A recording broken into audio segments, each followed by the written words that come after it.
શું તમે એક એવી સરકારી નોકરી શોધી રહ્યા છો જેમાં શરૂઆતથી જ જોરદાર પગાર હોય અને આખી જિંદગી અમદાવાદ જેવા શહેરમાં જ રહેવા મળે? તો પછી ગુજરાત હાઈકોર્ટની 2026ની ડેપ્યુટી સેક્શન ઓફિસરની ભરતી એ બસ તમારા માટે જ છે. ચાલો આ ગોલ્ડન ઓપોર્ચ્યુનિટીની બધી જ વિગતો ફટાફટ સમજી લઈએ. સૌથી પહેલા વાત કરીએ એ વસ્તુની જે બધાને જાણવી હોય છે, પગાર. તો અહીં શરૂઆતનો માસિક પગાર લગભગ 75,000 રૂપિયા સુધી જઈ શકે છે. અને હા, આ કોઈ ફિક્સ પેવાળી નોકરી નથી. પહેલા દિવસથી જ પૂરો પગાર તમારા હાથમાં. પણ વાત ખાલી સારા પગારની નથી.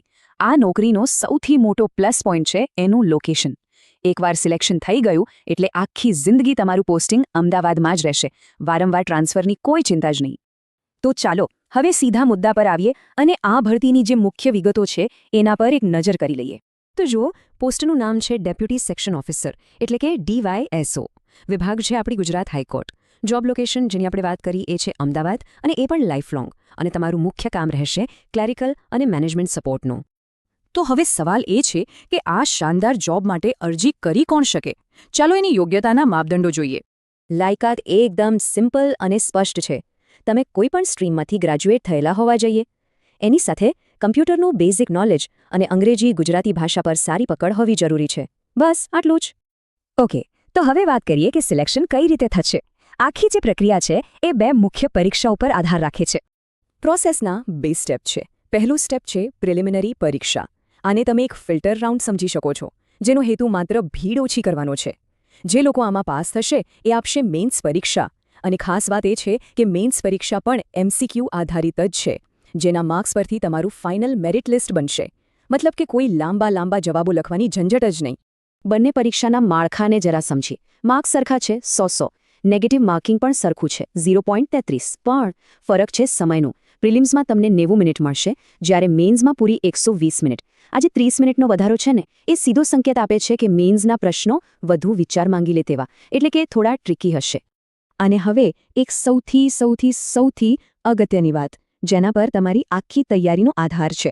આને બરાબર મગજમાં બેસાડી દેજો. આખી પરીક્ષા, પ્રિલિમ્સ અને મેઇન્સ બંને ફક્ત અંગ્રેજી માધ્યમમાં જ લેવામાં આવશે. ગુજરાતી માધ્યમનો કોઈ વિકલ્પ નથી. ચાલો હવે ફરીથી એ ટોપિક પર આવીએ જેની બધા રાહ જોતા હોય છે, એટલે કે પૈસા અને તારીખો. પગાર કેટલો મળશે અને ક્યારે શું થશે એ જાણી લઈએ. તો પગારનું ગણિત બરાબર સમજીએ. આ પોસ્ટ 7મા પગાર પંચના લેવલ 7માં આવે છે, જેમાં બેઝિક પે સાથે HRA, DA જેવા તમામ સરકારી ભથ્થા મળીને તમારો ગ્રોસ પગાર આરામથી 65,000 થી 75,000 રૂપિયા દર મહિને બને છે. અને બોનસ પોઈન્ટ એ છે કે જ્યારે પણ 8મું પગાર પંચ લાગુ થશે, તેનો લાભ મેળવનારાઓમાં હાઈકોર્ટના કર્મચારીઓ સૌથી પહેલા હશે. હવે આ તારીખો તમારા મગજમાં સેવ કરી લો. એવી પૂરી શક્યતા છે કે મે 2026માં ઓફિશિયલ નોટિફિકેશન આવી જશે.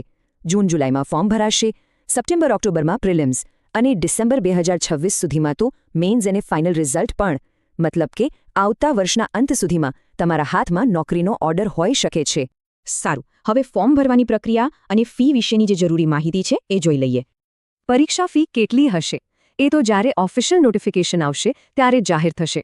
સામાન્ય રીતે જનરલ અને અન્ય કેટેગરી માટે અલગ ફી રાખવામાં આવતી હોય છે. અને હા, એક વાત ગાંઠ બાંધી લેજો. ફોર્મ ભરવા માટે કે પછી કોઈ પણ સાચી માહિતી કે અપડેટ માટે માત્ર ગુજરાત હાઈકોર્ટની ઓફિશિયલ વેબસાઇટ પર જ ભરોસો કરવાનો છે, બીજે ક્યાંય નહીં. બધી માહિતી તો આપણને મળી ગઈ, પણ હવે સૌથી મોટો સવાલ એ છે કે તૈયારી કરવી કેવી રીતે?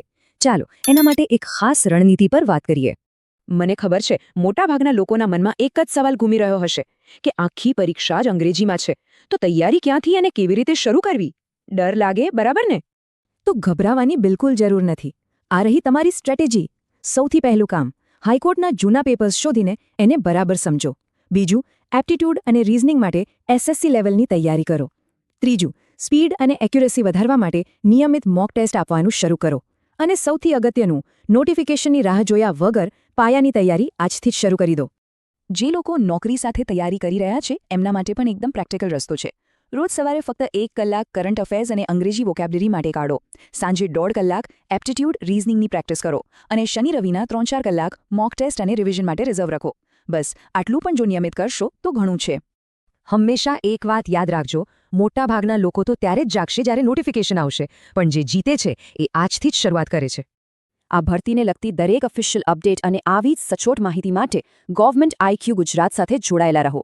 યાદ રાખજો, આવી સુવર્ણ તક વારંવાર નથી આવતી. તૈયારી શરૂ કરવાનો શ્રેષ્ઠ સમય અત્યારે જ છે. All the best.